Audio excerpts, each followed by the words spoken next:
So the project that we're working on currently is that we have taken the boot stripe and we pulled it down. We have made marks on the previous water line where the water seemed to be resting. It was consistent all the way on both sides of the boat, and so we have made a decision. This is the top of the water line. This is where the water sits. So what we're doing now is we're going to bring our bottom paint, our new bottom 3 coats of bottom paint. We're going to bring it 3 inches above the water line. Why they had the boot stripe on this boat in the water, I have no idea. It was either in the water or it was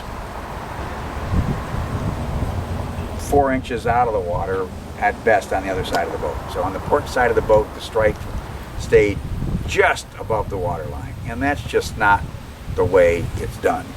You bring your bottom paint up above the water line, 2 inches, 3 inches, 6 inches, 10 inches. People do it different ways, but very rarely, if ever, do you put the boot stripe in the water. It just isn't done. It looks kind of odd.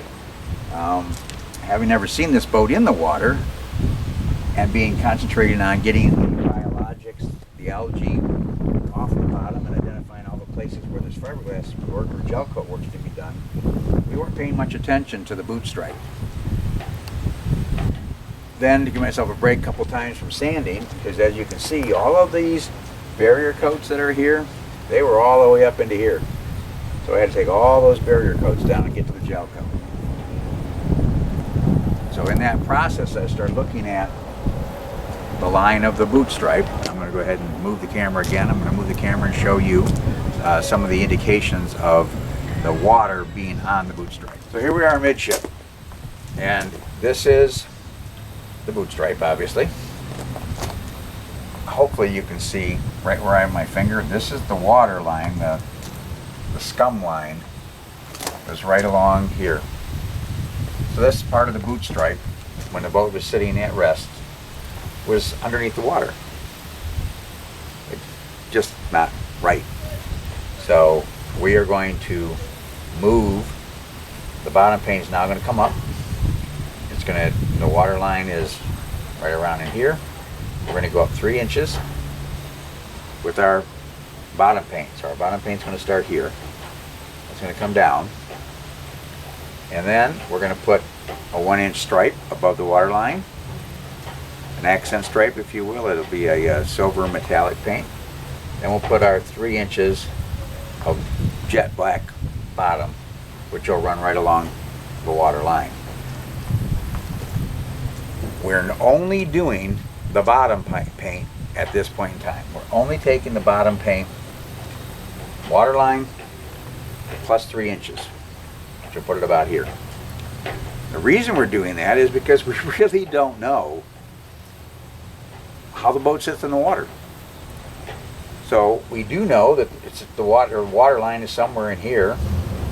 We're going to put it in the water, hopefully in about 3 weeks, and we're going to find out where it sits.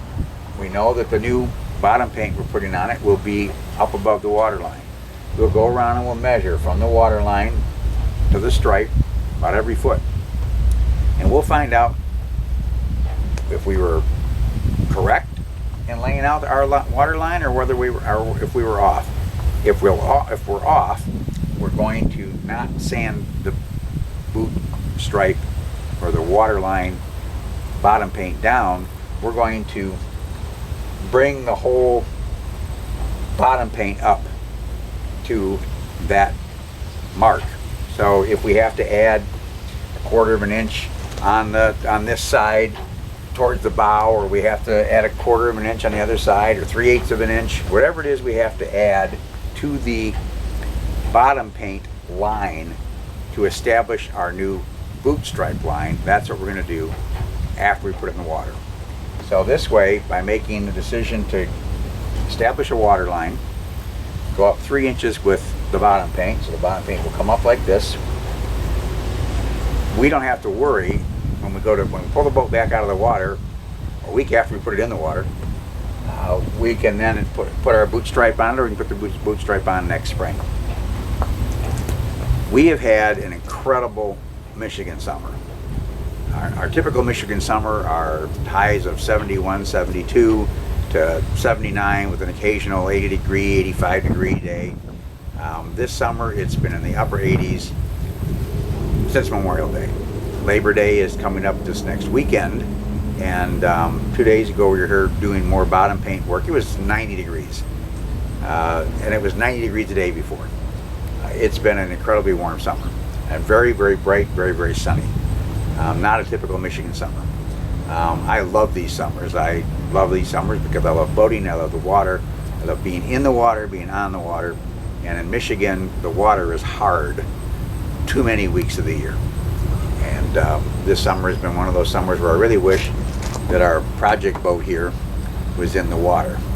So today, my plan is to continue to take some 150 grit sandpaper and scuff the old boot stripe, which is going to be covered in bottom paint and then covered in the new boot stripe. We'll pick up a little bit of it. So that's my goal today. My goal today is to just start to feather this in so that it's we're more ready for our new bottom paint. That's the goal.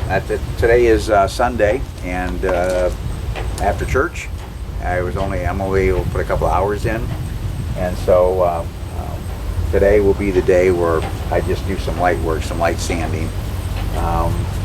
And then after that, the next project for us will be to go around and mark all of the places on the boat where we have to fix the gel coat. And I believe that's going to take us a good week to identify all the places that need to be repaired, and then prepare those, by sanding them out, getting us a nice area from which the new gel coat can stick. Working on a color match for the gel coat, because some of the work that we're doing up front, where the red bottom paint used to be, which is now gel coat, we have to add more gel coat to it, sand it, buff it, polish it, prepare it. So I'm working on trying to find the gel coat match, working on that, so we can go ahead and put a couple coats, 4 coats of gel coat up in the bow, and the area that used to be covered in bottom paint, which is going to be just gel coat going forward. So right now that's it for the video for today. I may turn around and turn on the video and show you a little bit of the sanding work that I'm doing, so you can get an idea of just how this looks after it's been sanded. But it's mostly stripe prep work, and then if I have some time today, I might actually start to get the Dremel tool out and the die grinder out and start to take the cracks in the gel coat and turn them into areas large enough to be repaired. So for right now though, now you have an idea of what the project is that's going on. The bottom paint has been removed from the boat. It looks really quite nice. And now we're on to the preparing the hull to have the new bottom paint installed. That's it. Thank you for tuning in, and we'll be doing another video here shortly.